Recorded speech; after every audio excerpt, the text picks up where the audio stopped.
what is this, like the 10th episode of the Stop counting. podcast? I think it's like the 8th. The 8th episode. Cool.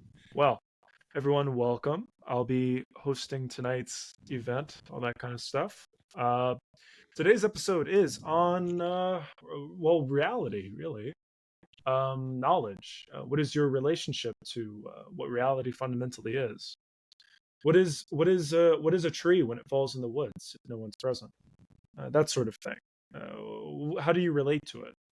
That being all of it. So, basically, I want to give some sort of idea as to what this topic is before I spread it around, so y'all can characterize it a bit more. But basically, what is without your knowledge of reality, what is reality? That's really the most fundamental aspect of this topic. And I'm really interested to see what y'all have to say about it. This is something I've thought about for a really long time.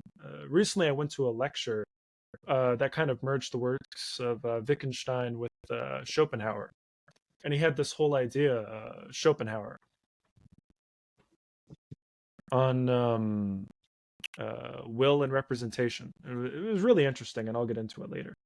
But I wanted to start off. Maybe we can start with Brayton, if you want to. Oh, man. Of course. The one guy who's got no idea what's going on here. Oh my goodness. I don't know. How much of reality is determined by my knowledge of it or dependent on my knowledge of it? I mean, it feels like none of it is. Like, if none of us were here, all of this stuff would just be going on without us, and there just never would have been any, Roman Empire microwaves, like you were saying before we got recording, or any of the, I guess, things that we've made up in the meantime. But I guess maybe if that's what we're talking about, like the sort of subjective things that we've created that have no bearing on any of the physical truths about the universe. For example, one of the things I wrote down while we were talking in a little bit of the preliminary bit was gender, and I honestly have no idea if that has anything to do with the discussion, but it's something that is not a natural physical part, at least not in the way that we describe it today, as like a difference between biological sex and gender. Like, that's something that we completely came up with as human beings on our own, as well as other things like art, like we were talking about before. We observe things as art, and we also create art, but those kind of don't really exist outside of our purview, so to speak. So I don't know. I'm trying to learn a little bit more about what exactly we're talking about, and I'm sure that'll come in time. So Cool. All right. Well, with that, Tanner, if you'd like to carry it on. Well, kind of in the same vein that Brayton started on. There is, in at least my purview of the universe, an objective and a subjective reality that we occupy. The objective reality is informed mostly by physical aspects of things, speed of light, mass of, particles, etc., etc. But once any of those effects cross that line to our body, cross the impulses to the skin, cross the lens of the eye, and get interpreted by our brain, it is immediately warped, changed, and unfixed from its fixed position. Like, think of normal reality from my purview as being a fixed point in the universe, and our perception of it is constantly moving around it. We're constantly seeing different sides of something that doesn't actually have different sides.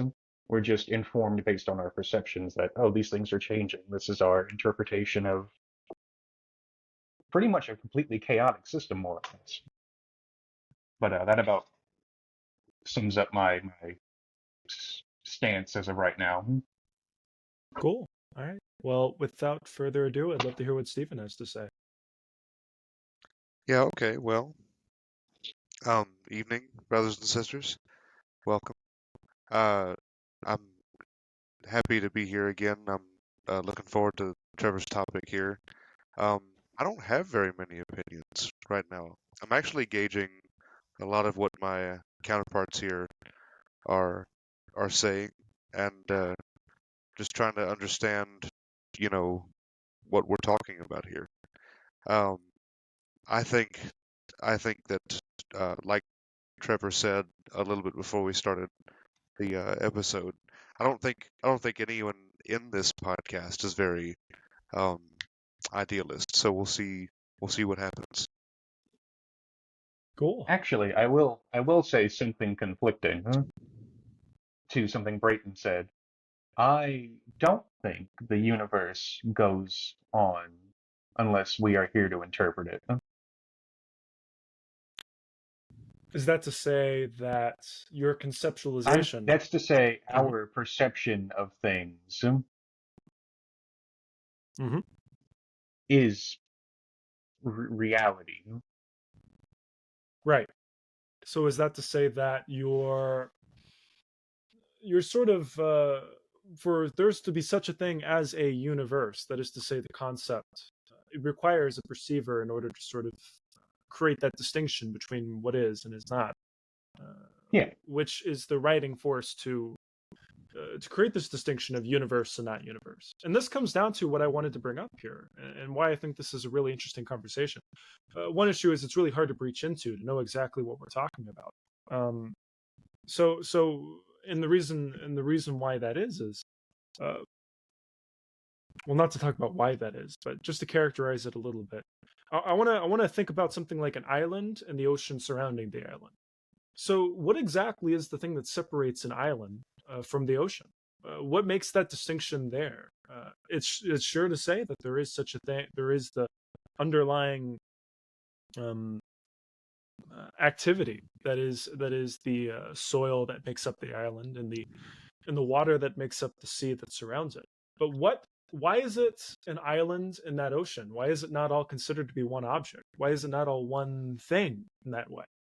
Well, it seems to me to be a sort of not a sort of, but absolutely an activity of the perceiver that perceives it. It yeah. seems necessary or contingent. And in the same way, what separates the Earth from the outer space that surrounds it?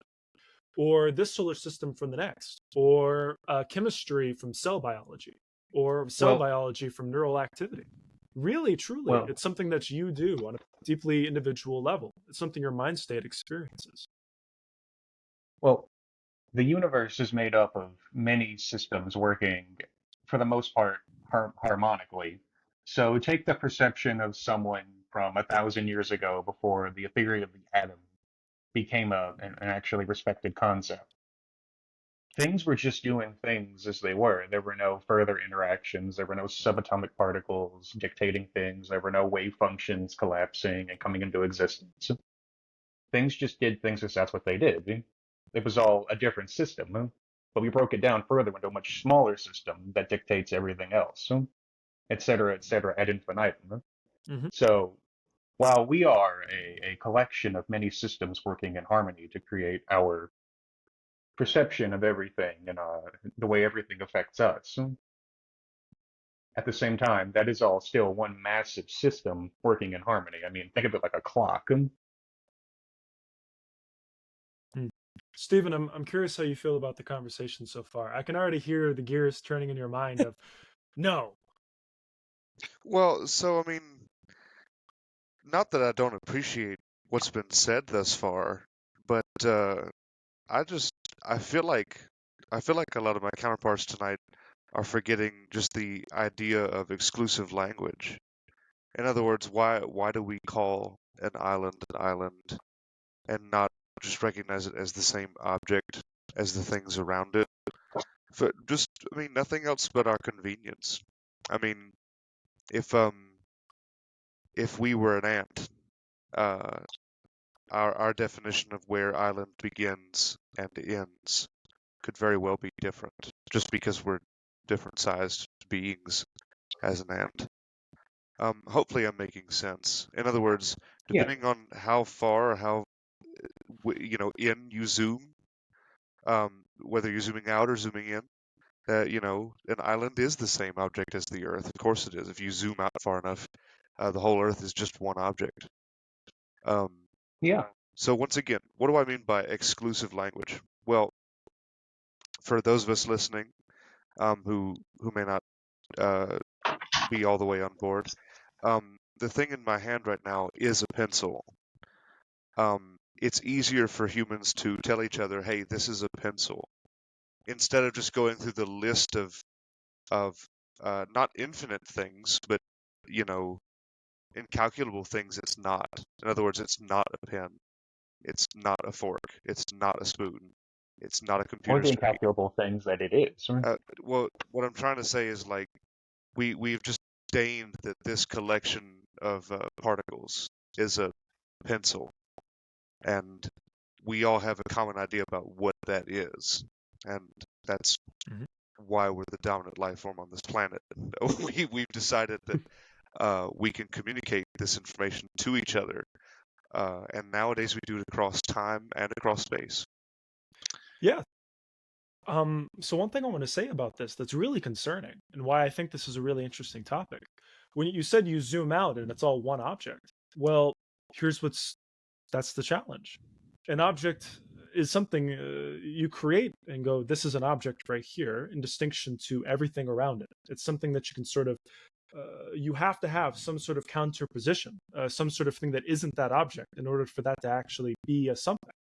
And in the same way that this is the Earth, the reason why I could say this is the Earth is because I have something in distinction all around it, the not Earth. That is to say, empty space or the rest of the solar system, whatever point I'm trying to get across to you. So when you remove the mind state from the equation, the mind that is currently encapsulating reality according to those means, it doesn't seem that there are such thing as object, because you quite literally need something to create such a category, and to have something else against it to be the antithesis of that particular object in mind. It seems like it really does dissolve into nothingness. So here's something I've been thinking about for a really long time. I've never been, and I want to see how y'all feel specifically about this. I've never been entirely satisfied with the way that Western religions sort of encapsulate what reality fundamentally is. It always goes into something that, such as, how many angels are on the head of a pin, or more specifically, it goes into the deeply spiritual elements of what it means to be a human being. It phases into the psychology of a human being, such as Jesus and being Jesus wept. That is to say, God weeps for the human experience and that sort of thing, or more specifically, the doctrine of like humans of the original sin, that sort of thing. These things are very psychologically strong. It's really written into being a person to feel sort of attenuated to these things, but they're not that compelling in terms of ontology and the actual what seems to be the structure of reality outside of our own minds. But you know what does? And this is really strange. What does is the idea of nothingness, being that which is once you are not. And it's really interesting.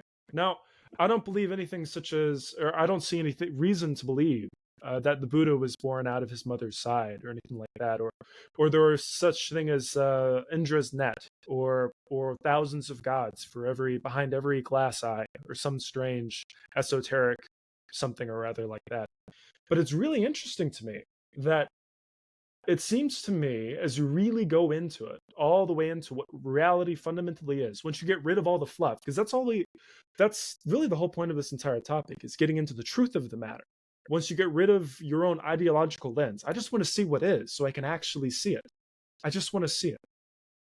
It comes Well, down to nothingness. if you completely sever yourself from the interpretation of reality, that is, you stop being an observer. Mm-hmm. What is this? It doesn't seem like you can have such a thing as thisness anymore, because it's. No. This isn't anything. Mm-hmm. This is meaningless. So what does that If you have? sever yourself Mhm. from if you sever yourself from observation, there isn't anything. Well, here's why that's important. That statement, Tanner. Here's why that's important. Because a lot of the things that we've talked about so far through this podcast seem to be contingent upon that, not if not being true, now needing a lot more conversation in order to make them tenable or make sense. If what you just said now, Tanner, that being that there isn't anything once you're not part of the equation.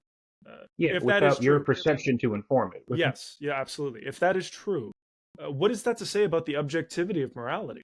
To say that we're going in some actual direction?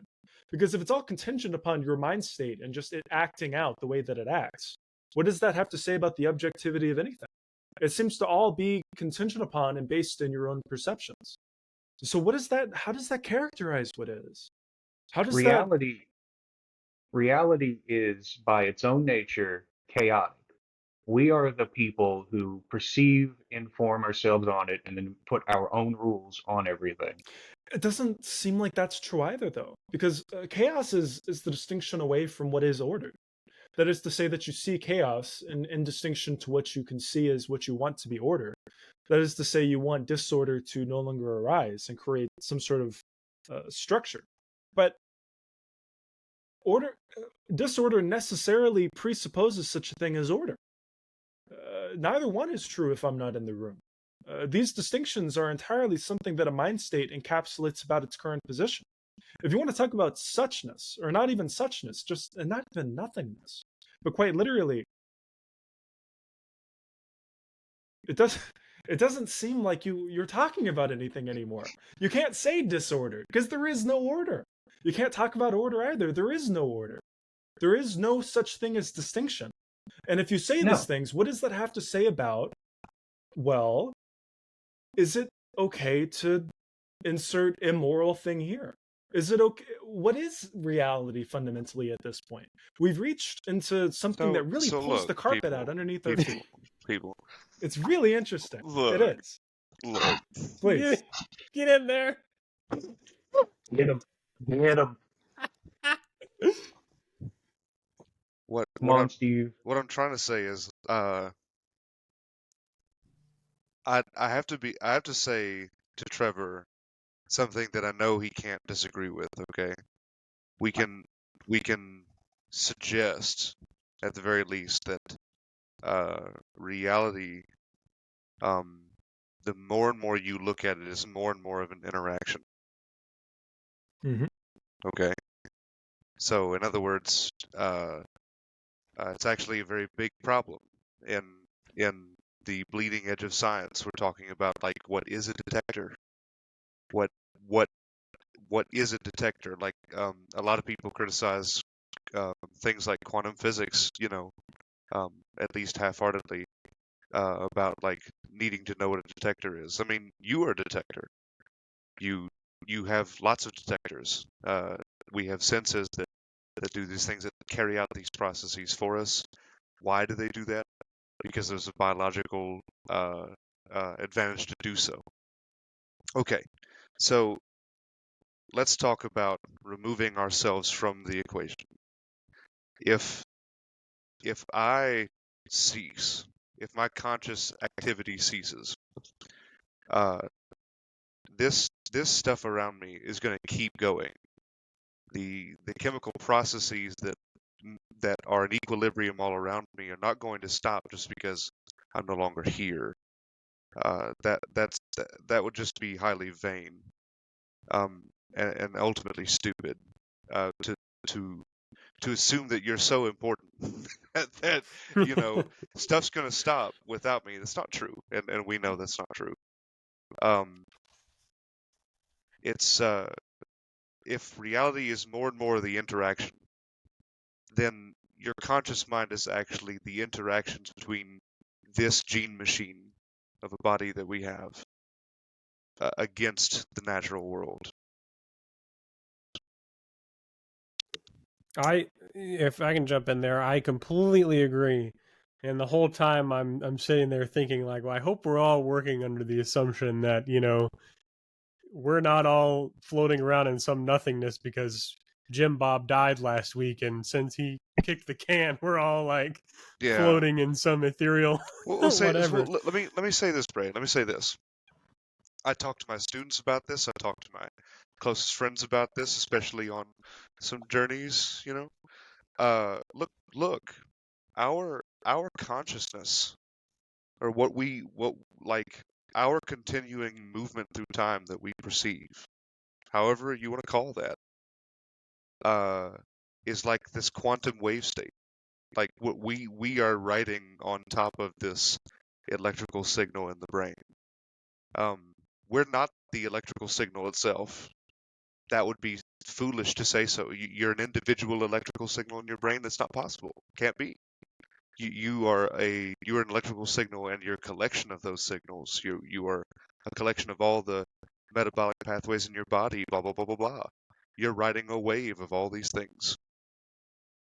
That's you up there. You're riding this wave. Right, right.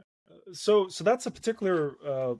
So in philosophy of mind, talking about what is fundamentally experience, that was a particular perspective that I personally was very convinced by. And when I was taking that class, I wrote an entire final paper on it. It's for anyone interested. It's called epiphenomenal.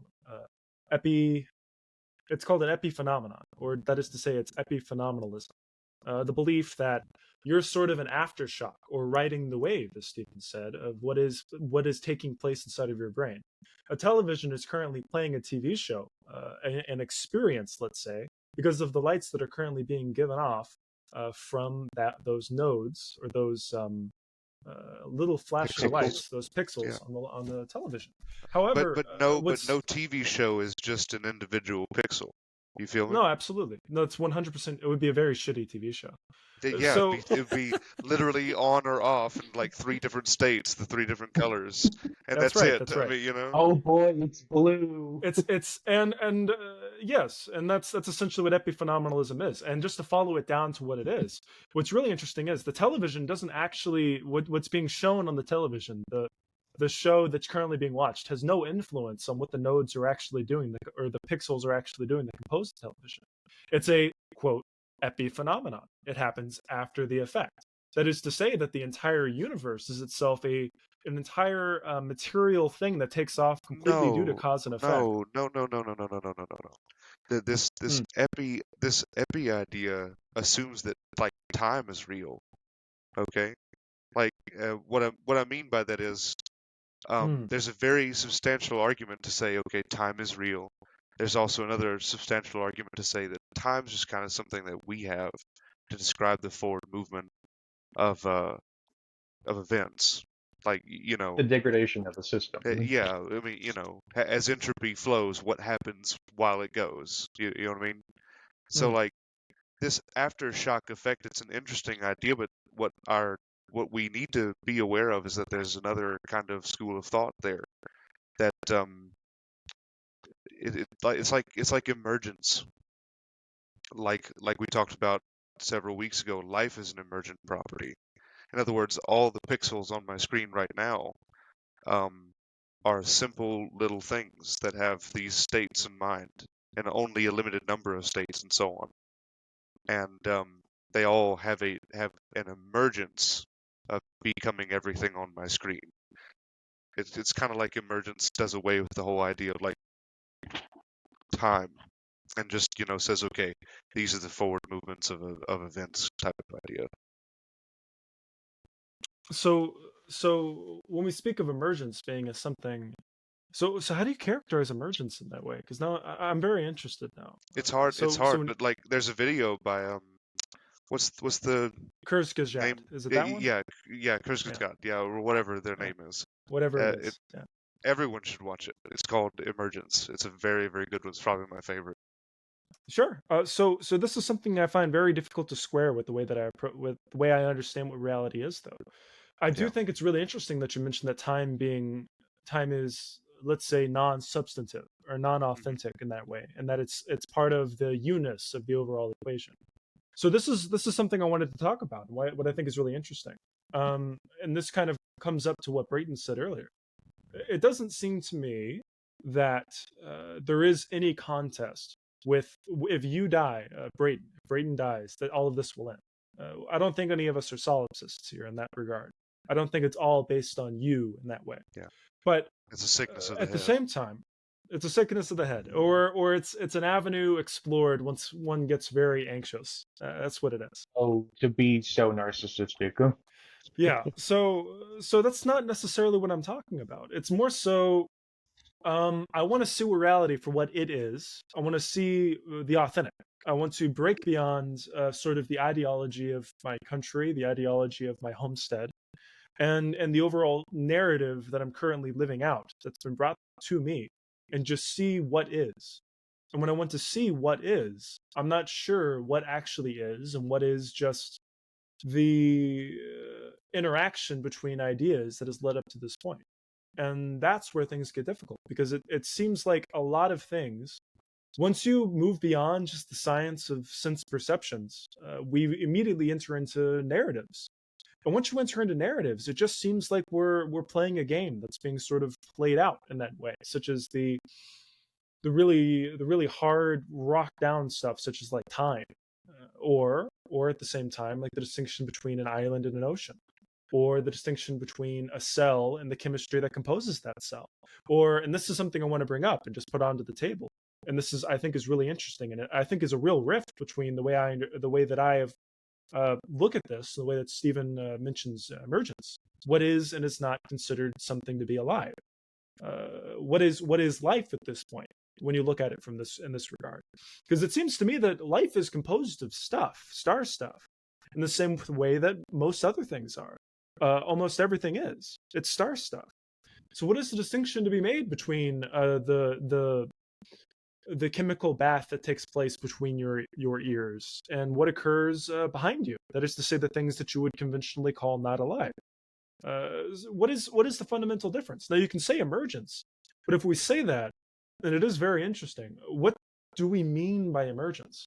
What is that difference? And more importantly, much more importantly, is it substantive, or is it just a distinction that you yourself make here and now to better interact with the world? Is this just a thing that makes it functionally more useful to be Trevor in that way?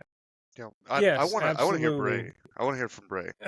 Please. Yeah, so I think one thing I want to get out and bat first with here is, especially with all the talk about, well, what makes an island different than the ocean, or what makes anything on the planet different than just calling it Earth. It's like Steven said, a lot of this is just language that we have come up with for our own convenience.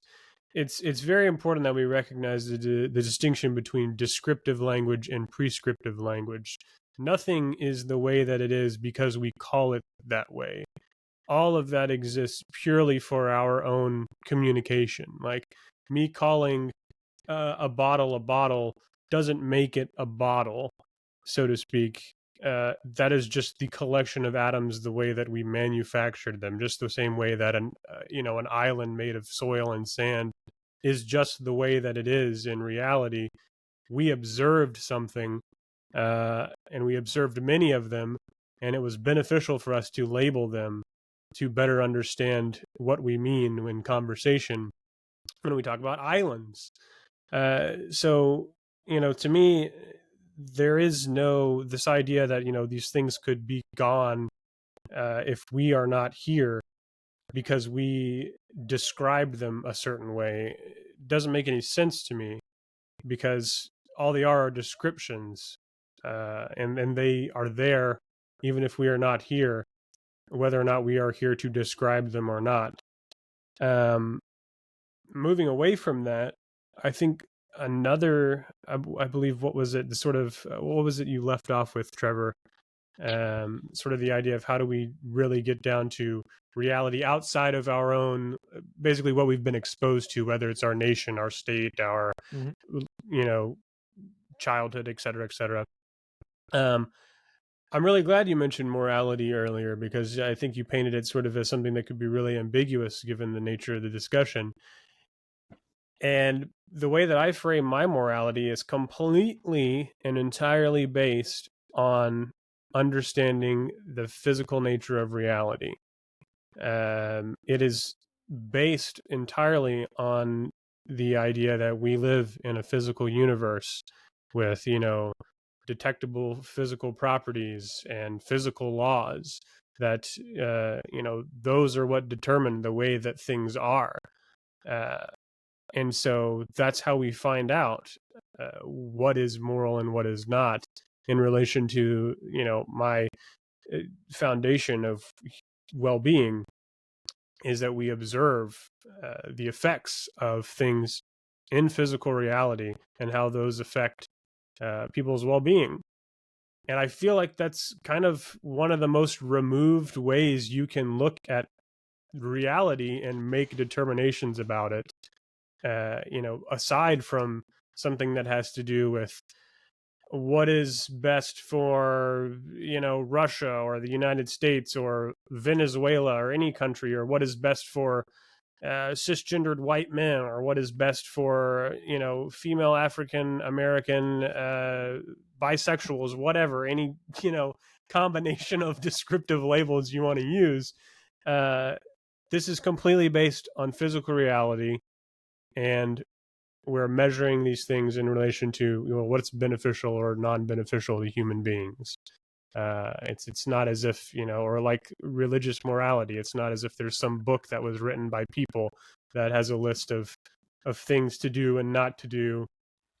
That's almost the exact opposite of what you would be looking for, as I understand it, because that's completely informed by human opinions, or as they would say, the supernatural's revelation. So yeah, that's where I'm at right now. I'm curious to know what your thoughts on that are.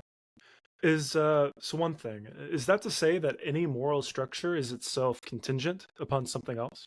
That is to say, if you want to say anything, it's all contingent upon some sort of proposition that you yourself make?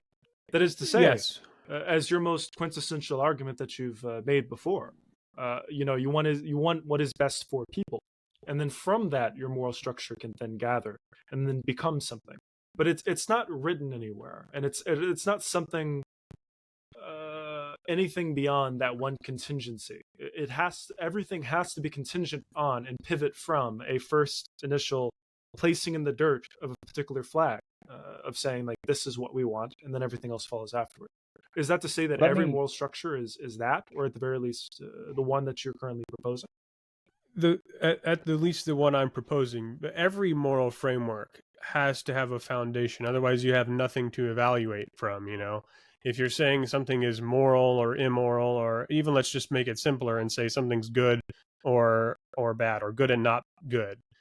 Well, good for what? Not good for what? Like, you can't just ambiguously say, well, punching someone in the street is bad. Well, why is it bad? What's it bad for? You have to have a foundation.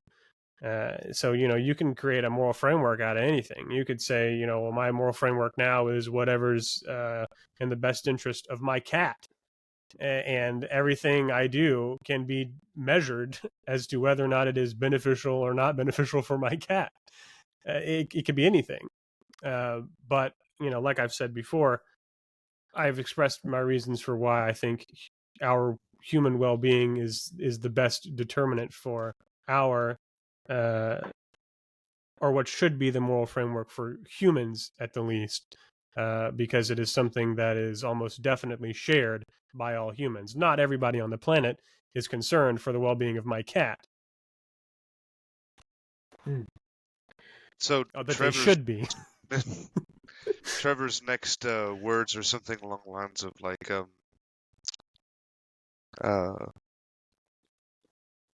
well, let me think. I had it for a moment. Well, actually, my next words would be, Tanner, I hear you fiddling over there. You fiddling around too much. I hear you fiddling all the time. We're gonna duct tape his hands for the next That's episode. what we're gonna do. He sits there. His screen's frozen for me. I know. I'm guessing he's just sitting there going like this. That's the worst part, because his screen's frozen, so I can't see what he's doing. Seriously, you fiddle around too much. I will put down the Bottle cap? magnifying glass. That's what it is. Well, no, if you I'm want... sober this time. All right. Well, yeah, you can fiddle all you want. Just if you don't need to say something right now, if you mute yourself, then we won't. That'll probably be the quickest, easiest solution. Anyway, Fair Stephen, enough. I did But I not. just actually have something to say. Oh, please, please.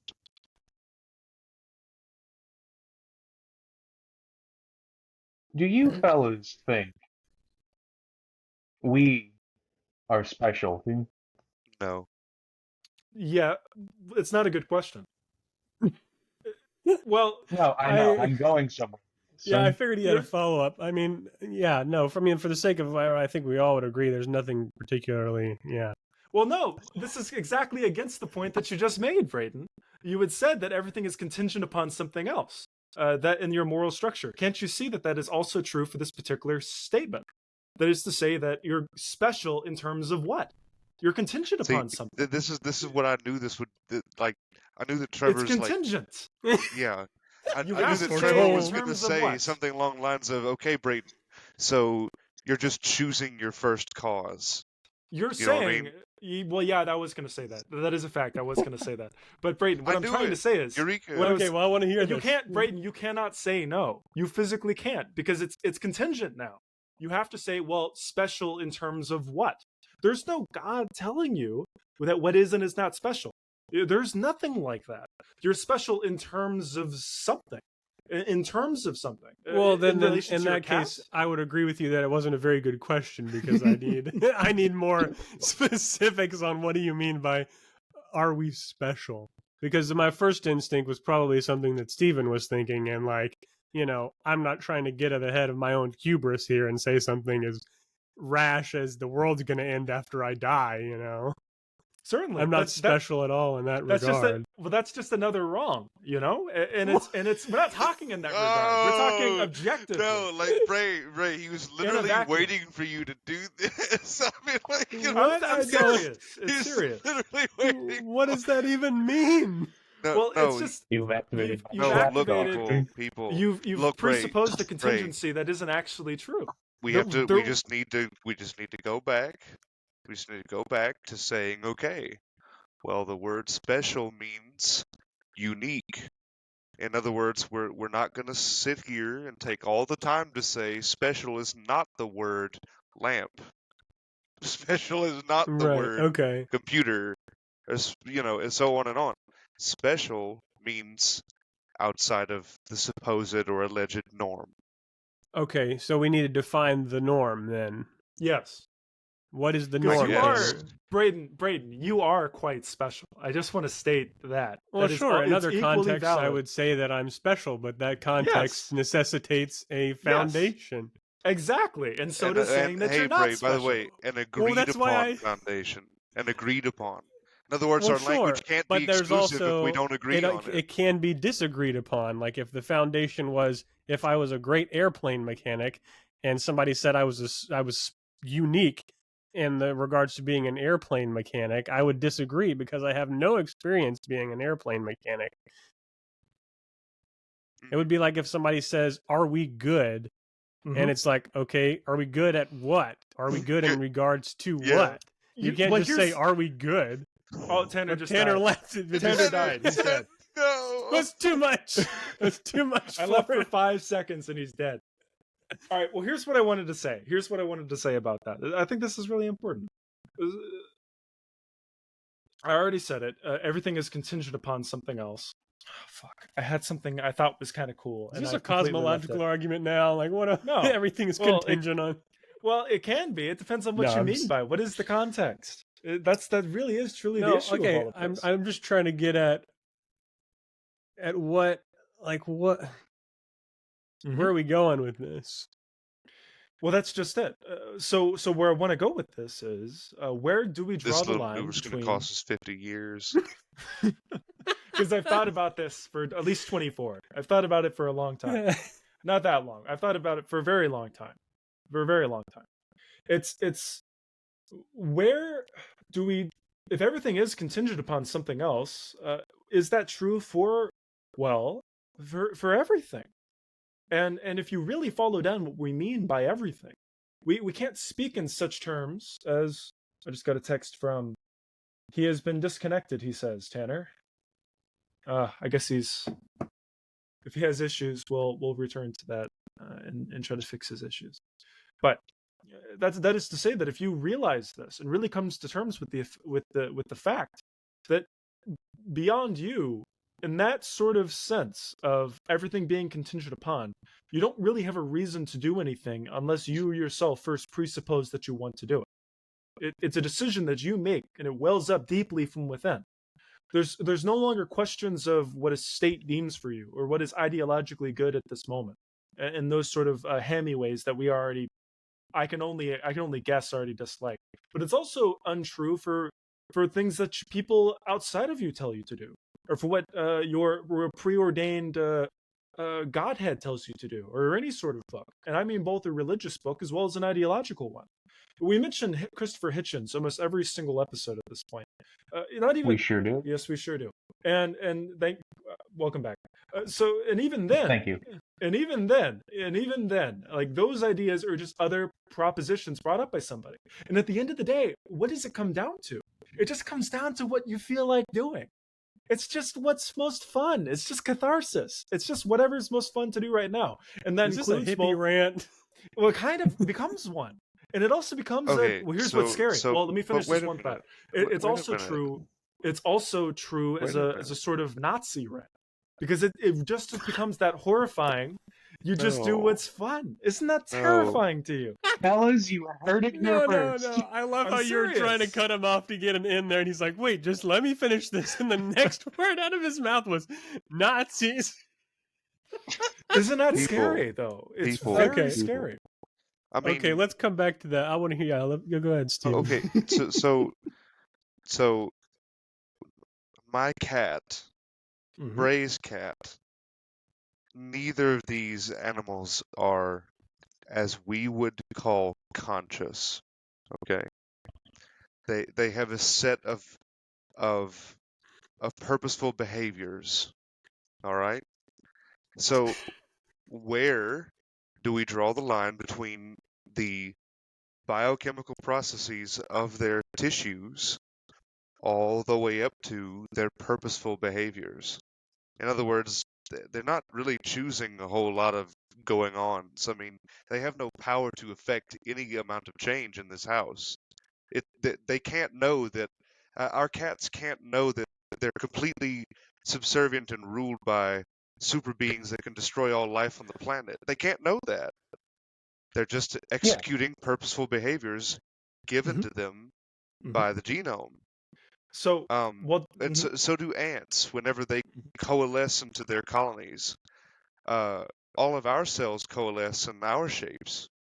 Mhm. I mean, But none of your cells know that you're you. well, yeah, exactly. that's a And really all good of that, point, Tanner. all of that is not just okay. In other words, it's not my job as a human being to deign, pat the universe on the head and say, "Oh, that's okay. Emergence is like a cool little quality. Thanks."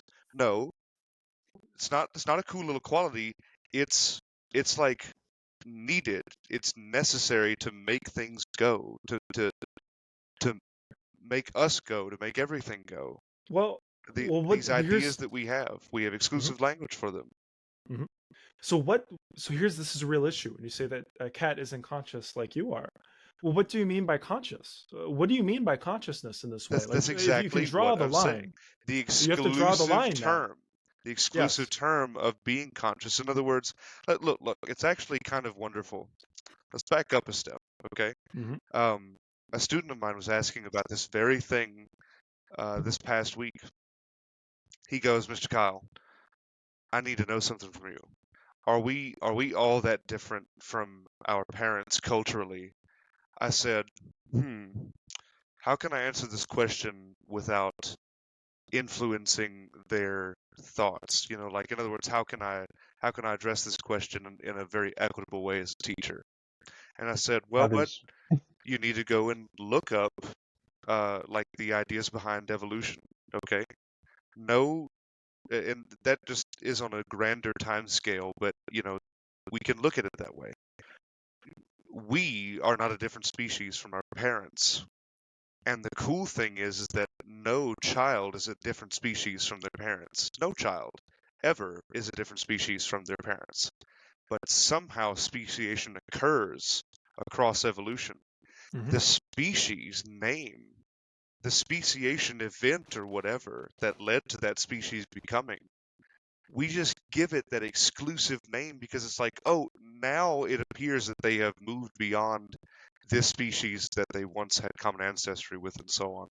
It's just a term. It's just like a little window of time that we've deigned to say, okay, that's the thing that we're talking about. Or this little window of this event is like, okay, that's what we're talking about, this species. And I said, okay, take that evolution terminology and apply it to this. We've got boomers, millennials, and like Gen Z or whatever. And like, we're not actually all that different from our parents, but we're probably really different from our grandparents because culture moves a lot faster than evolution. That's the only difference here. We're very different from our grandparents, but not all that different from our millennial people. But the point is that we've got all these terms that have arbitrary cutoff dates, completely arbitrary. But it's just kind of neat little things that we agree mean that thing. That's all it is. Okay. Well, when I hear that, when I hear about like what the state of these species are, what speciation is, that really to me says that it's all just something that you're doing in terms of the efficiency of approaching evolution to make sense of things. This differentiation between what is this species and that species, it's all based upon presuppositions that you bring to the table. So when you say that, to me that completely like pulls the carpet underneath the idea that there is some sort of distinction to be made between your cat and yourself in terms of what it is and what is not conscious, because you do truly need, if we're going to That's have a because you've missed substantive the plot. conversation about it. Go ahead. I'm sorry, Trevor. I'm messing with you more than anything. You know that. But look, you're absolutely right. That me and my cat both carry the genome, right? Mm-hmm. Our genome would be 99% the same, pretty much, and that's okay. I mean, it's not. It would be foolish for anyone to say that there's no difference between me and my cat. Certainly, and there's differences between yourself and myself. There are differences, and there But are less fewer differences between, by the way, than me and my cat. well, most certainly. But what I speak of now is if you want to layer out, and so like these are the distinctions between you and I, or the two of us and the cat, or you, me, the cat, and against like this collection of viral information that just codes and recodes and codes. These are just things that you and I are presently doing. And it's in terms of efficiency and it's expediency in conversation to say that there is a difference in consciousness between yourself and your cat in that sort of way. But what I'm saying is the expediency you use to create that distinction between those two things, between yourself and the cat, while it is expedient, I say it's of very little value, because the distinction between yourself and your cat in that sort of sense is quite. Please. So look. This is like me. Okay, so a student looks at me and says, "Mr. Kyle, this chemistry stuff is really, really hard." So one of the biggest things that I can't ever seem to get students to understand, and probably won't ever get them to understand, because they need to hear it now so that they'll maybe understand it later. We have all this stuff to learn in chemistry and physics and science in general, to inform us about the way things are. And what I'm trying to say is, it's actually meant to be easy. I think we can all agree with that. In other words, why would we make the situation more complicated than the subject itself? So, like, for chemical names, they're all systematic. You just name them according to a pattern, a system that we literally made up. We just made it up. It's just what we call that thing. But look, you're saying that whenever we do this, we lose something to the point to where it might be useless. I disagree. Let me be clear. We give families of things names. In other words, let's just presuppose that there was only one island on the entire Earth. Just one. We probably wouldn't have a name for islands. In other words, it would have no family of being. It would just be that little geographical little strange little thing over there. It's the only island on the whole planet, remember? Mhm. We would just refer to it as that strange landmass over there. We wouldn't have a name for it. Similarly, in chemistry, if we were, I mean, incredibly different as like a species or biomechanically, we wouldn't call them carbohydrates. In other words, like there'd be no family of carbohydrates. We'd only know about one or two, and we just know them by their systematic name. In other words, they would have, it wouldn't be that much use of a terminology. And I this is why completely. languages change, people. In other Mhm. words, they're specifically not static. They're dynamic, and it's necessary for them to change. Absolutely. I agree with everything you just said. Very fundamentally, this is something that I really feel, these things that you've said up to this But point. So, let me be so, clear. Let so me encapsulate the point go ahead. in Go just a ahead. few words. Mhm. The value, the specific value in what I'm talking about, is the ability to identify families of things. Yes. Yes. So when I hear this, though, is a lot of these things, whether they be brought into systems and categorized in this sort of way, is to derive value and expediency. So what I'm saying is, if we don't have a very clear definition, if it is in itself quite wet in that sort of way, what we mean by consciousness, to where I can't clearly define what is the distinction between you and I and this cat in that sort of way, like what it means to be a cat in terms of consciousness. If I can't give a very clear definition to the difference between that cat and the two of us, it's not a very good distinction.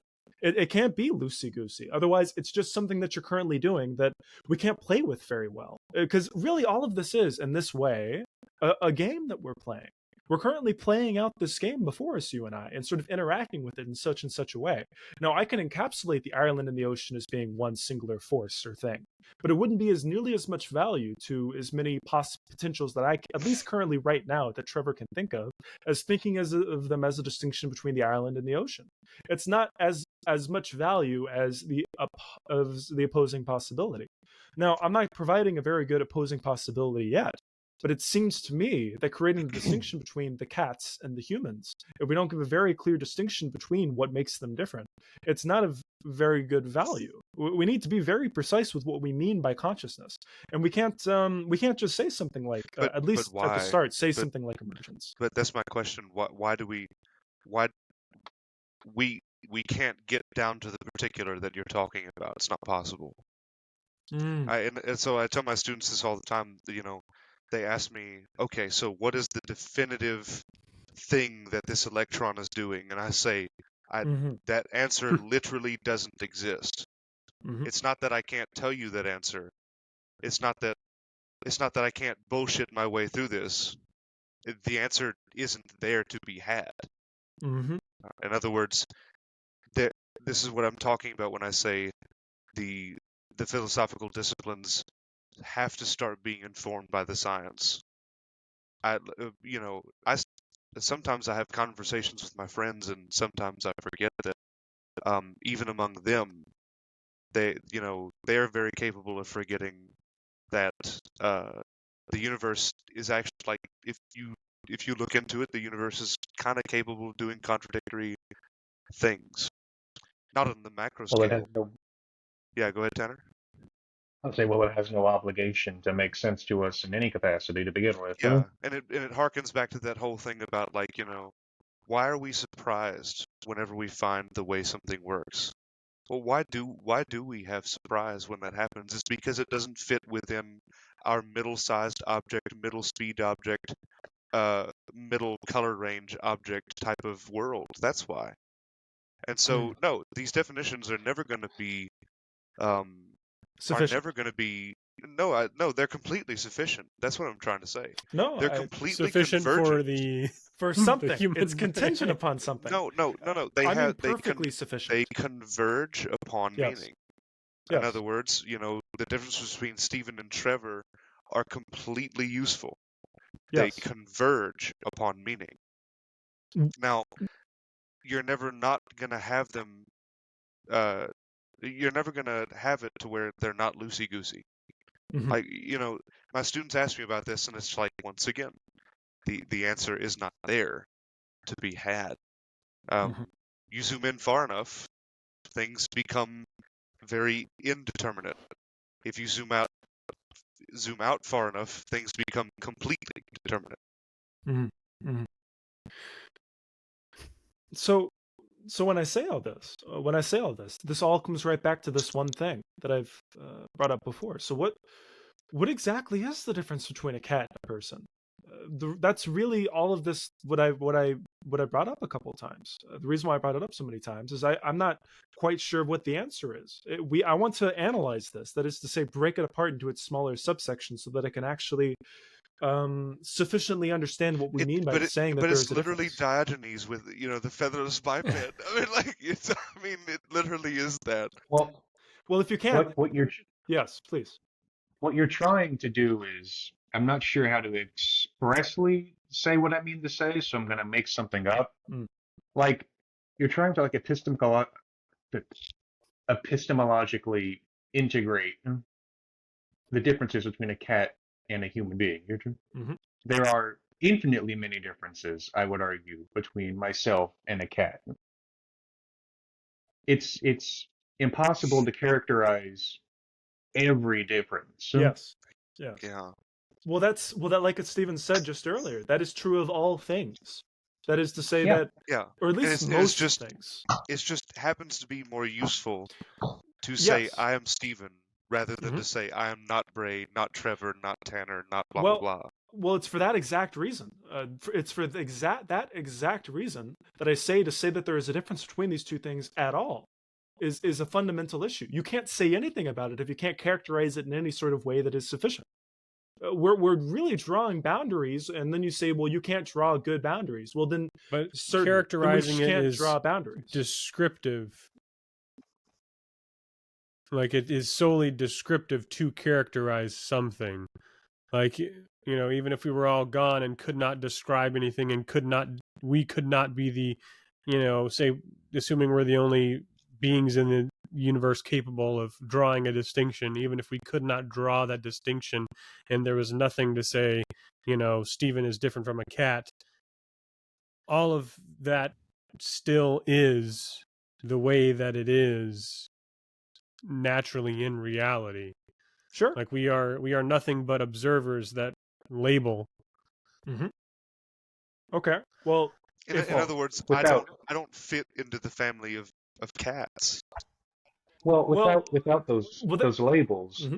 I mean, everything is the same, but there are no differences. Well, everything is not necessarily, because you can observe things to be different. That is how we label things, is that we observe them. Well, he's specifically talking of when there isn't a you there, when there isn't a you-ness that's currently making that distinction between what is and what isn't. In the same way that you can't say that everything is all things, because all things is in distinction to the breaking apart of things, the analysis of things. You can't even say that. Since to do a really deep cut, if we're familiar with Parmenides, if we're the old Greek fellow who didn't believe in nothing. Everything is things. Even in the space where we see nothing, there's still something there. Fundamentally, I mean, physics tells us that. There's at the very least a finite amount of energy tied to that specific area in space, regardless. So, without our labeling of everything, everything is one thing. There is no differences. It is all one substance interacting with itself. It is just one very large fabric of energy, basically spiking and then dropping and then spiking and then dropping. It's just the potential to either do or not do. It's a yes or a no. To me, there can't be a yes if there isn't some sort of presupposed possibility of there being a no, and vice versa, or order or disorder. That is to say that if you weren't in the room making these distinctions, what is just what is. That's not even to say that what is compared to what isn't, or what is compared to what is about to be. Nothing that makes these sorts of abstractions are present in the room. It's just present suchness, and not even present suchness in distinction to what could be next, because there is no sort of thing that, no operandi to sort of create this difference between those two possibilities. They're quite literally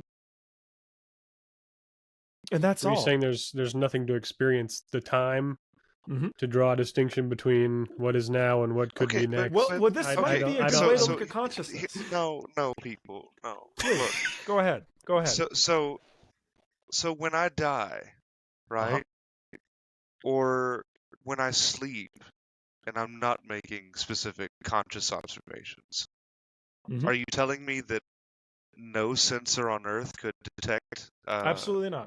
Absolutely the not. the gravity that my body gives off? Absolutely not. Not at all. Not at all.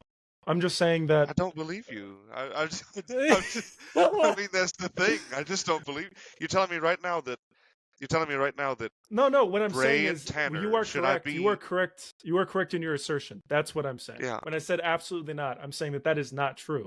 These things do carry on when you're dead. That's absolutely yeah. true. I'm not. We're not. At least I'm not trying to give you an argument for solipsism. I wouldn't believe that in the slightest, Yeah. at all. No. So that's what. So I'm trying to. Okay, I think we're at a good point now to try to. I think we all understand exactly what the topic at hand. So I'm trying to find Yes. how can we go back to the very beginning and find like some I of the initial questions. Sure. I I want just I want to know want to what the difference wrestle the. between. I just want to know what the difference between a cat and myself is in that way. Like when you say there is a Okay, so difference. look, What look. is the Let difference? me illustrate something right quick. All right. Please. Please. So look. I've got a nice. Drew a little cat Yeah. there. Cat and a Okay. guy. Can we see what I'm talking about here? No. It's a little bright. I Okay. see All I a. see is Okay. overhead I doors. see a bell curve. I see an It's event just a potential. curve. It's just a Yeah. curve. Okay. So like, what do I mean by converges on meaning? Well, like this at some fundamental place, okay, could Mm-hmm. represent like the appearance of a charge or something Uh-huh. like that. If I turn it upside down, maybe that's the appearance of gravity in space time. Okay, like displaced by mass. In other words, these parts of space are being disrupted in this specific way by charge, by gravity, by other really fundamental like things. Okay, Mm-hmm. now imagine if that principle behind the universe goes all the way up. In other words, it doesn't just have to be these really grand and fundamental things. What if it goes all the way up? What if we asked 1,000 people, right, to like define what a cat is, and then we asked another 1,000 people to define what a human is? Maybe someone's definition of human falls way out here. Maybe they're a psychopath. Mm-hmm. Maybe someone's definition of a cat falls right here because they don't know any biology. You know what I mean? But there'd be some central tendency towards what a cat is and Mm-hmm. what a human is. Mm-hmm. And these very clear sort of like not disturbed places that suggest, okay, this is where the knots are. They're not Mm-hmm. this and not these, if that makes sense. Sure. We So. converge on meaning. It Mhm. happens. In other words, we have a big hand in creating it because we're here, but we didn't create it all. Mhm. There is kind of like a diminishing return on how meta you're willing to get with this. So my issue with that is that's just another narrative. This is just something that a group of people do. It doesn't make it any more or less true now that it's not just Yeah, me, no, but it's 10 I'm not people. advocating the logical fallacy where it's like, okay, Mhm. everyone's saying it, so it must be true. Of course not. Of course not. Mm. What I'm saying is like we just agree on these convergent, emergent meanings. Yes, yeah. So what I'm saying is that those things we can't by their very existence call them authentic or substantial. It really does to me the way I'm seeing this is it really does become a fallacy. Because if I want to touch what is, now this comes back to what's contingent here. I think what's happening right now is, Stephen, you and I are talking about things, and what we're talking about is contingent upon something else, meaning that we're getting at something differently. We're getting at something different. I'm trying to get at what I can say to be authentic and true, regardless of any circumstance. Like, that is to say, if you're not in the room, this is true. This is what is. And I want to characterize. Uh, if I look at it from that lens, I can't quite say that there is such a thing as a distinction between a cat and a person, or even really, I can't say anything. What am I trying to say? That's Oh, a good okay. question. I mean, okay, well, correct me if I'm wrong. I guess maybe what you're trying to say is you're trying to get at what is reality like aside from the way that everybody experiences it, because we can't talk about any other experience other than our own, and we can posit some sort of, you know, gooey, like, collective human, the human condition or human understanding, but even that is incredibly murky because it assumes a lot of things that are shared amongst all humans. Like, even my morality is a presupposition, you know, and that presupposition is that every human being on the planet cares about their own well-being or human well-being, which draws from the biologic or evolutionary standpoint. So the What's the only old saying? what I was going to say, what's the old saying? There's nothing new under the sun. oh That's a good one. so I mean, like, we can Ecclesiastical. That's not just old. each That's old as dirt. each of us can only Old as speak soil. to each of Old us as can the only fucking speak to hills. our individual experience and then try to, I don't know if extrapolate's the word, but Yeah, extrapolate no. that You're to exactly right. Extrapolate that to what else is going on. right So that's to say, to yes. like, I think that for the most part you and I would experience watching television in generally the same way because we're both human beings. And we were just talking about Blade Runner earlier. I, for the most part, imagine that we would experience watching Blade Runner in pretty much the same way. We've talked about a lot of the same things. We would get a lot of the same feelings out of watching certain scenes because those scenes were crafted in a specific way to elicit specific feelings out of human beings. But to speak about what reality, true reality, not filtered through human senses and experience, would be like without those senses, I think is nonsensical and just not. We know there are other colors to try to wrap in something sensory here that we cannot. There are other wavelengths and things that we cannot experience, but we know other life on the planet sees differently than we do, and we may never be able to see that way. And maybe our sight is more in line with the actual objective reality, or maybe those creatures is, or maybe that doesn't matter at all. So I just try to wonder, like, maybe I'm just not concerned as much with what is actual truly objective reality. I'm just concerned with objective reality as it pertains to human beings, because those are the beings that I interact with and share space with on the planet and resources. If aliens showed up one day and these alien life forms experienced reality very differently than us, we would then have to come to terms and come to understand how those beings experienced reality. If for some reason, it became necessary that we had to share the planet, but in that case, we'd be sharing a galaxy or a universe or something with them. So perhaps it would be more important in that aspect. So, maybe it's just that I don't really understand the point of trying to comprehend objective reality, and I'm just concerned with. Well, so let me jump in there then, right? I'll tell you exactly the the reason why you should be worried about it. You've actually already elucidated the subject, but to put it into so many words, the reason why we're worried about things converging on meaning is predictive power. In other words, if we assign these meanings, if we assign these patterns, if we observe these patterns and give them assignment in meaning or whatever, blah blah blah, we have like that kind of predictive power to talk about it and so on. Does that make any sense, Bray? Yeah. In other words, that's science is the human enterprise. We're trying to gain predictive power about the natural world.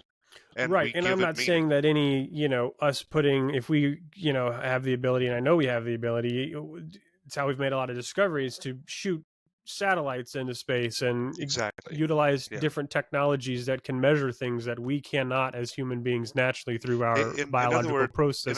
if God truly smote us with the Tower of Babel, and no one could ever agree on what gravity was because of language barriers, an infinitely regressing language barrier like we keep trying to bring up, then we wouldn't be able to shoot satellites into space or anything Right. like that. Sure. So on and on. Yeah, so it sounds to me like we're talking about like the collinearity. That's to say, the fact that these two things that I want to specify right now move along with each other. These two things being seeing reality for what it is and the complexity that you're now capable of as a society. The more you're able to go into the divots, that is to say, you no longer look at reality as these four rocks that you could hit together really hard to make a sharp rock. Instead, it's atoms, and suddenly you're capable of a much more complex society that's capable of doing many A more broader things. system of things. Broader system of things with less residual error, and you're able to account for so much more, and that's what makes you capable of doing all of these things. It's the ability for your society to become sufficiently complex enough in order to do them and to go off and do these things. So it sounds to me like we're now talking about the ability for that for us to become sufficiently complex to do incredible things. But I want to also say something else specifically to Brayton, like your point of well, why does it matter? If I'm talking about humans, I'm talking about what matters to me. I don't care about what happens without the humans. Well, here's something that's really important. What is the space between us, you and me, Brayden? What is this? What are you? What's your relationship to me? You know? What are you fundamentally? And where are the lines drawn between what makes Bray fundamentally distinct from Trevor? And how do you interact with that? And that's speaking of fundamental reality. It is. If you want to understand humans, you have to understand what it's like to not be you. And also know what it means to be. One thing I've been doing recently. Let me go find it. I got it as a suggestion. Oh, I found it. Hell yeah! There we go. I got it as a suggestion from Jake, a good friend of the whole podcast. I'm currently reading the Quran right now for our audio viewers. This is a different perspective of reality, fundamentally. You should read this book. I highly advise it. It's like specifically the study Quran version, full of commentary, because I don't understand any of it without it, to be completely honest.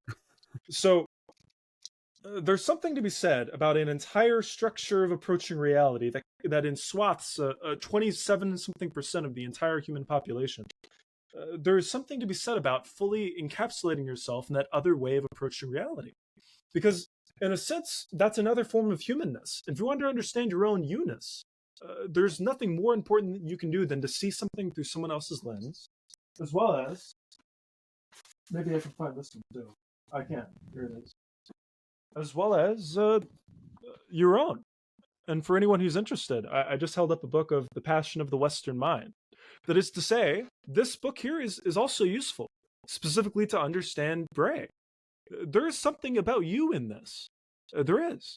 And just as strangely, if you really want to understand yourself and also what it means to be human, there's also something inside this that you can understand what you aren't, as well as still are, even given the strangity which is written inside of this codex within this book, that being the Quran that I'm currently holding up now. I want to understand what things are. And if I want to understand what things are, I have to understand them when I'm not in the room. And I also have to understand them when Bray enters the room. And also somebody who is a fundamental Wahhabi Muslim. And what's really fun about that is if you're a Wahhabi Muslim, you don't believe in such a term as Wahhabi Muslim. You're just a Muslim because you don't look at reality according to those means. And all of a sudden, I've shown you a particular perspective that is itself completely distinct and separated from the way that you would project reality. It's a way of looking at reality where you no longer see the island in the ocean. It's, not in the same way. That's not a very good analogy, but I could think of a few more, such as looking at things in terms of the words of Jibril or Gabriel or whatever else. The approaching reality changes, and I think that's really, really important and really interesting. And I think that is, it's difficult because I can't tell you that is fundamentally what you ought to be doing because it's all just contingent again. But I can tell you one thing: it is really fun. Well, see, when you say all that, I just think about, the way that I fundamentally approach reality is just by observing the physical nature of the universe and what's going on physically, because that's all I can do. In The other difference is, Bray, let me, give you a little confirmation here. The material universe is all that there is. exactly. And so all that there is between Trevor and I is physical difference. Mm-hmm. That's all that we can even express to be different. If I met Trevor for the first time and we had a conversation, everything I learn about Trevor and what it is to be Trevor is his physical interactions with me, whether he's talking to me or I observe what he's wearing or his hairstyle or his body language and things like that. It's all physical. Yeah. I don't mean to interrupt you if you have. No, yeah, I mean that's kind of the only thing that I've got. I mean, all this extra stuff is like dressing, when we talk about, particular religions or languages or ideologies, ways of viewing the world. Sure. So now, that's what I want to talk about, because I really fear mixing our peas with our porridge, let's say, in this sort of way. You're absolutely correct in that. In your porridge? I'll explain. You're absolutely correct, I think. I believe, Bray, in what you're saying, that it is all material. You and I are completely in agreement about that. But not the knowledge of viewing it in such a way. The knowledge of viewing reality according to such an idea, that is to say material, is not necessarily that way. People view reality according to very different means, both in terms of viewing it not in terms of material, such as people who view things in terms of spirits or ghosts or jinn or demons or any of these things. Yeah, but those or thoughts also are subsets.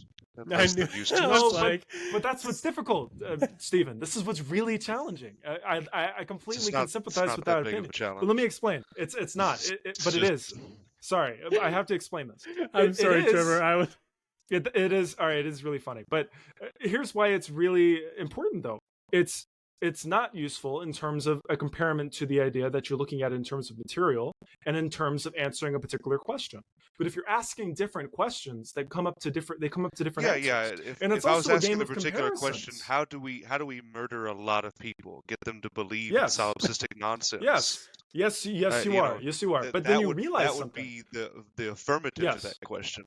You are correct. You're absolutely correct. But yes. So here's what's really difficult. Brayden, I'm going to bring this to you.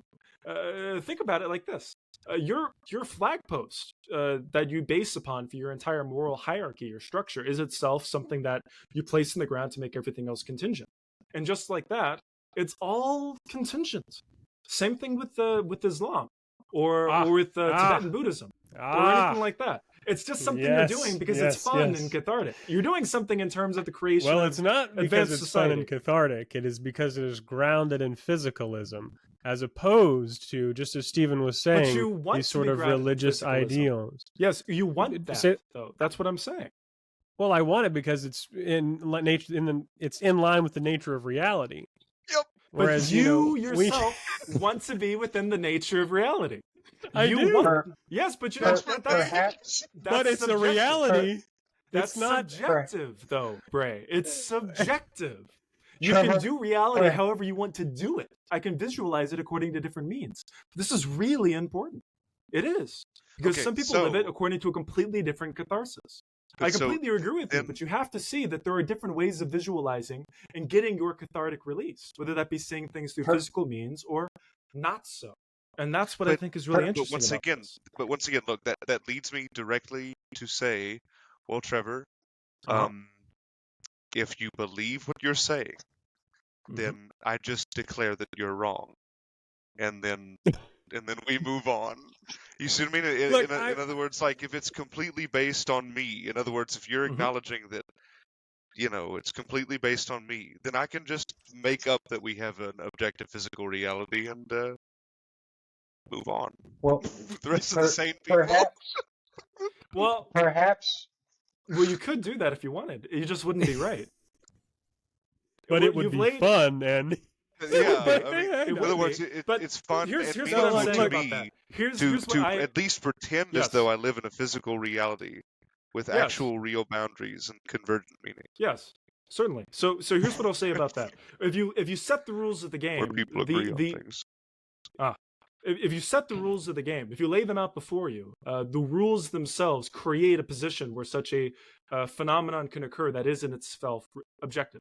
That is to say, that if I set up the rules of the game, I view it in terms of chemistry, a chemical reaction takes place that is itself objective based upon the questions that I bring to the table. If you and I are bringing the same question to the table of viewing reality, then I think you'll find that you can't just say that you are right.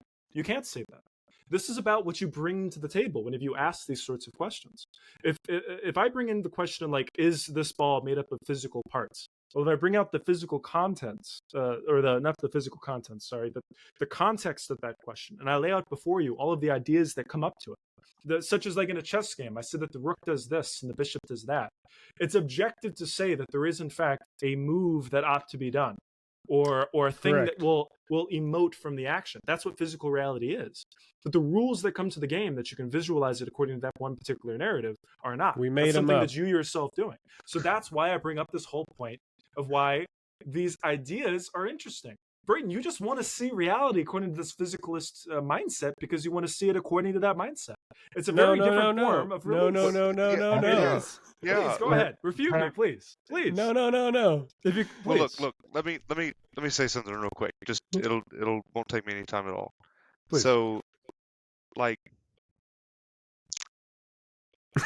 if I have a way of viewing things Mhm. that specifically involves asking the question, what does this look like if I'm not here?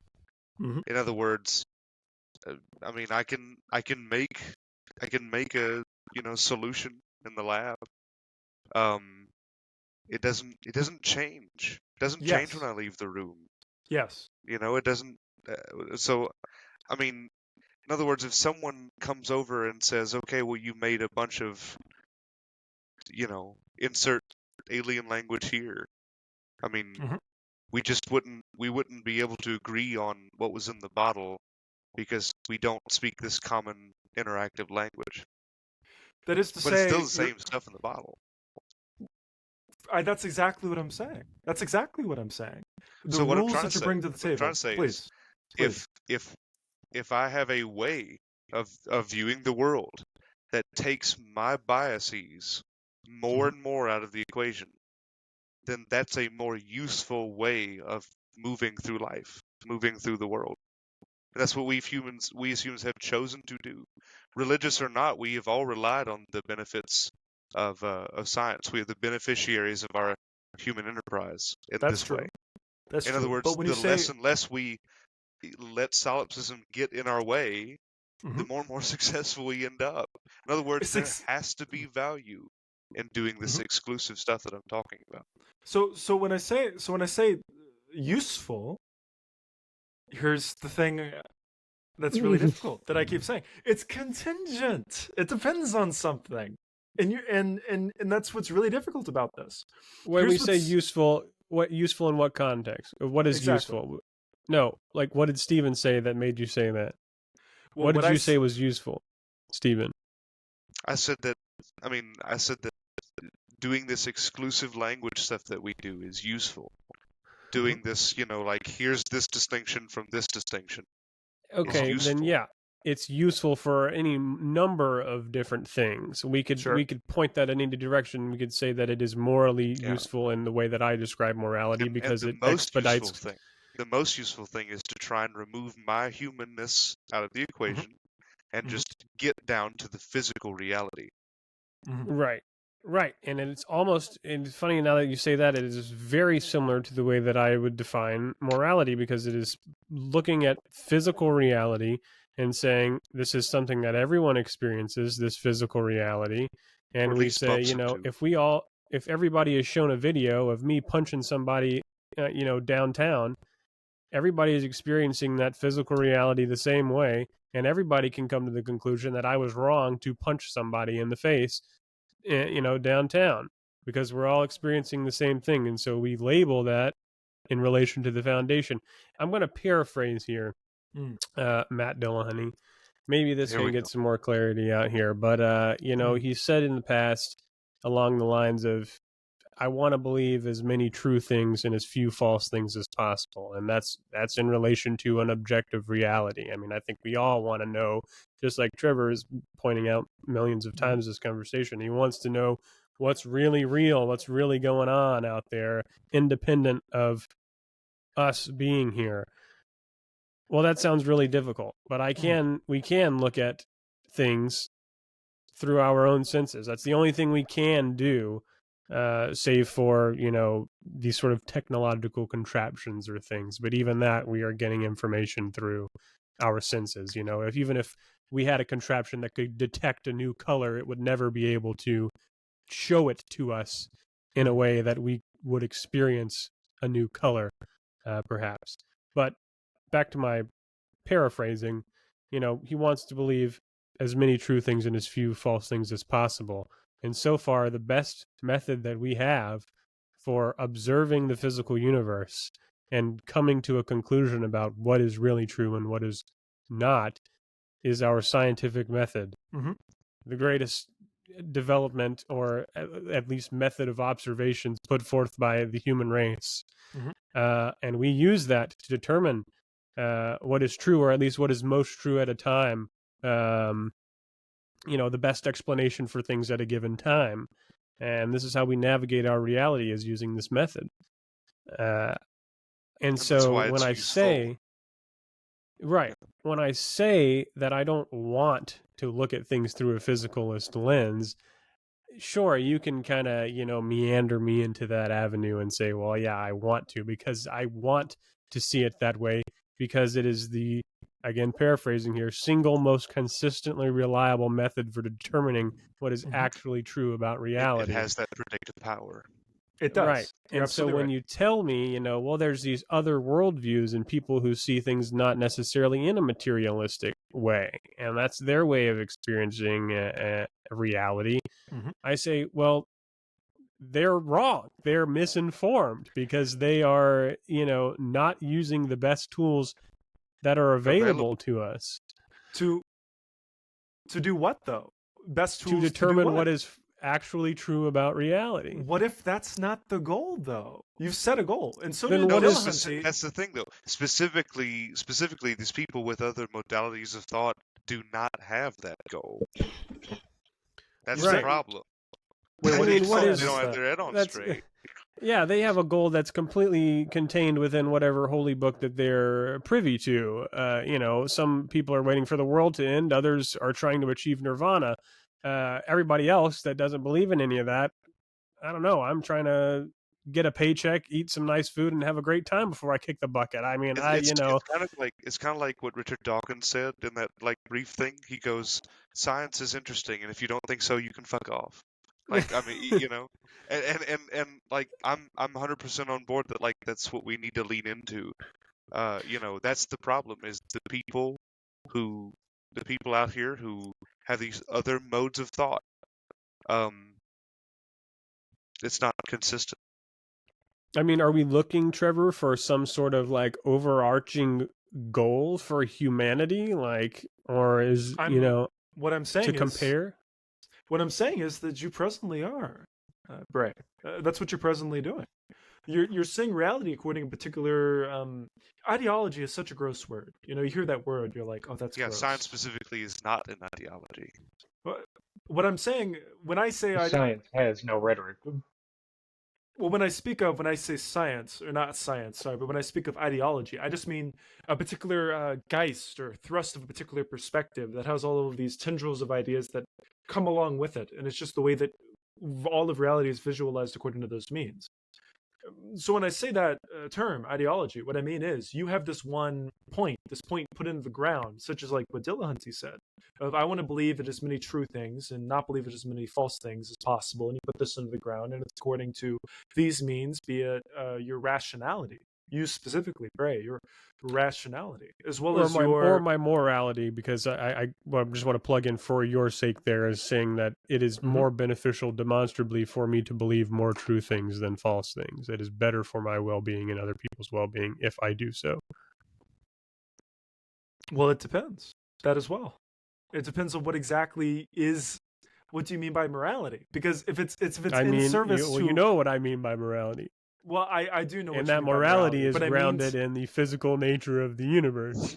what the reason why I bring all this up is there are other perspectives such as like submission to this. I'm gonna break it up again.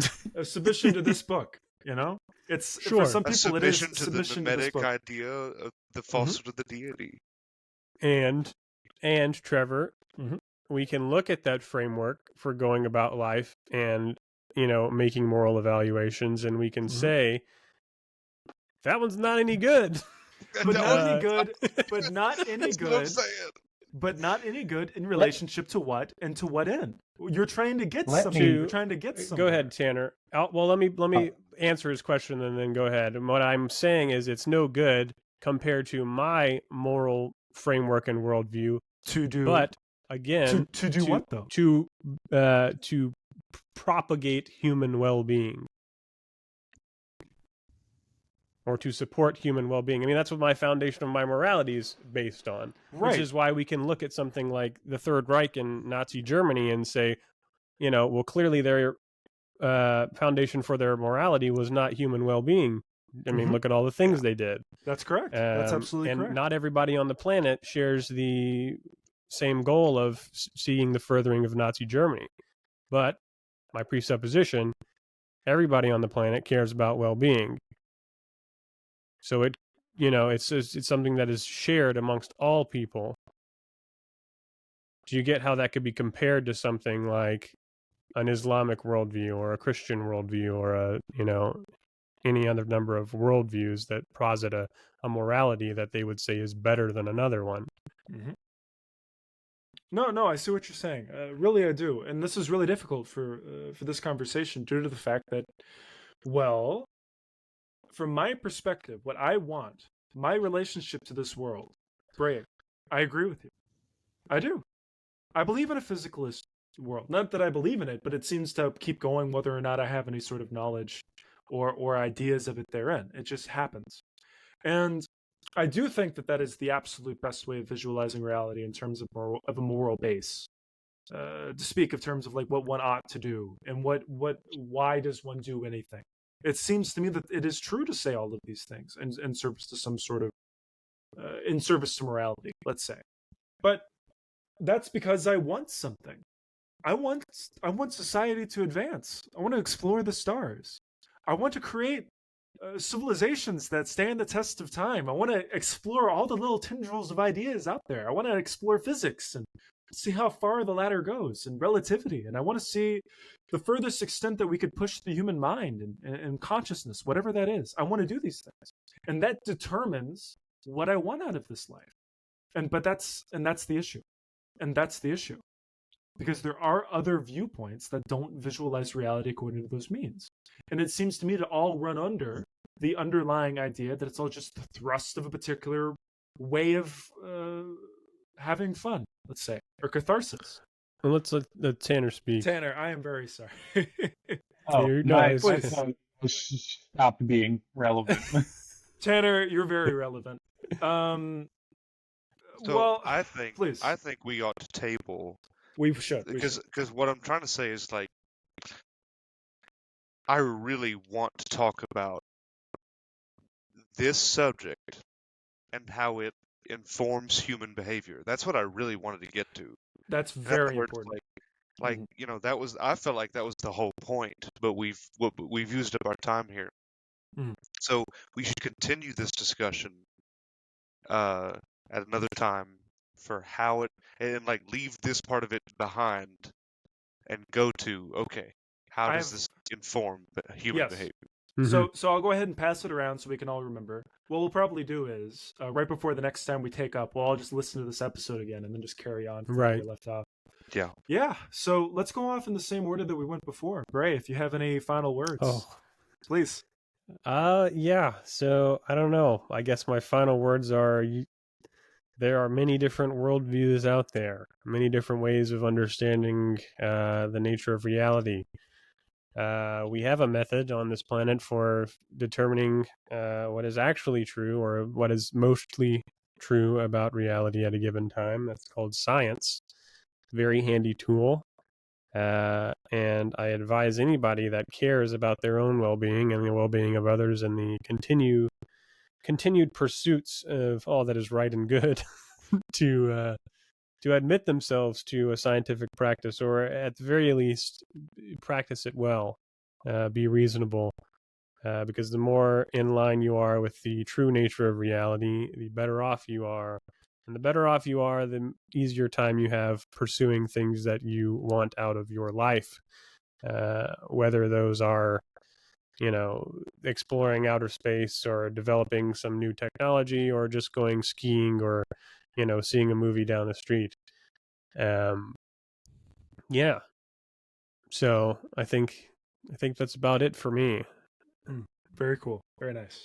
Tanner, if you'd like to carry on. Sure. Well, I'm going to say one thing and then pass it to Stephen. If you take a look at our solar system on the scale that we perceive, we orbit the sun. That is our perspective. That is what we know. That's what we define a lot of our time by. But if you zoom out, we're not really just orbiting the sun. We orbit the center, or we orbit our galactic center. You can infinitely take that step back and look out, further and further and further at a bigger and bigger and bigger and bigger system ad infinitum, because the universe is, to our knowledge at the very least, infinite. We are playing in a game infinitely larger than us. And while I believe that we ourselves are insignificant, and we have no ability to impact this infinite system, on any noticeable scale, what we do here, at the very least, does still matter. And it is our perception of these things that is existence, more or less. Stephen? Yeah, I mean, much to the effect of what Tanner's talking about. I love the idea. I love the I love my ability to tell people, hey, it's probably time to grow up and treat people better.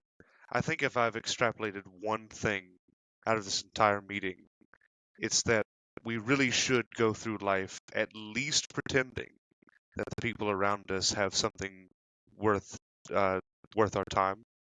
The people around us, at least we should at least pretend they know something that we don't, to afford them decent human respect. It's important. Take care of people.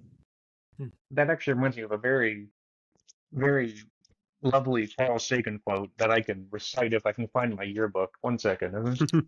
We'll get that man right back. And then he was gone for 10 minutes. Right. His screen's going to freeze right here, and then we'll be waiting indefinitely for Tanner to come back.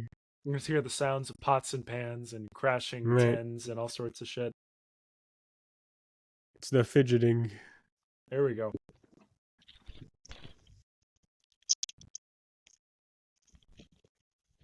People, I'm back. Very good. This was my senior quote in high school.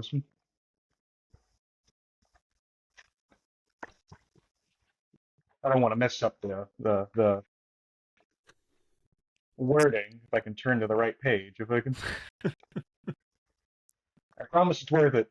What's the name? What's his name? Gotta find the name. we threw out his senior quote. My God, where did they put us? This man brings out a SpongeBob quote at every possible moment, and I love it. I love it. I love it. I've been doing that since high school.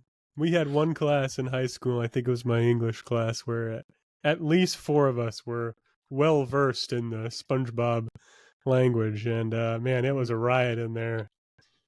Is mayonnaise an instrument? They got the Navy. SpongeBob, they got the Navy. Fellas, I found it. Every one of us is, in the cosmic perspective, precious. If a human disagrees with you, let him live. In 100 billion galaxies, you will not find another. I was gonna try to say something in the same vibe, so it might be fun just to cut it there. Cool. Well, everyone, this has been episode je ne sais quoi. That's I not think how you it's say it. 8. Here, I'll click the button. Everyone, this has been episode 8 of Four Mortal Numbers are Coils. an abstract concept. It doesn't matter. Thank you.